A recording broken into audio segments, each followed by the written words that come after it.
मैं आपसे मोहब्बत करता हूँ, वेरी इजी सेंटेंस इस। मैं आपसे आई लव यू। लव भी ये पता नहीं क्यों लोग झिझक जाते हैं ये लफ्ज बोलते हुए, मुझे नहीं पता। क्या कुछ इसमें कुछ और तो नहीं ऐड करना? ना।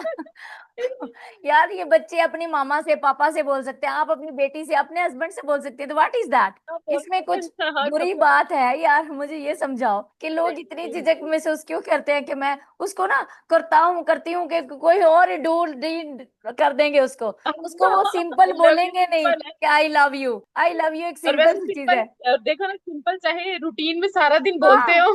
बोलते हो उसको भी झिझक महसूस करेंगे, हायला इसकी ट्रांसलेट हम अब क्या करें, इसका इसका करता हूँ करती हूँ पे आ जाएगा तो क्या होगा। तो इसको वे में, सिंपल वे में भी जब बच्चों को, बताइए। बच्चे तो इजीली बोल सकते हैं मम्मा आई लव यू, पापा आई लव यू। आप अपने बच्चों को बोल सकते हैं बेटा आई लव यू, हस्बैंड को भी कह सकते हैं, वो हस्बैंड हमें कह सकता है, तो नो इश्यू, इसमें झिझक कौन सी है? सारे वो शर्माने लग जाते हैं कि यार ये गलत क्या हो गया, इसमें पता नहीं मैंने कौन सा सेंटेंस ले आई हूँ।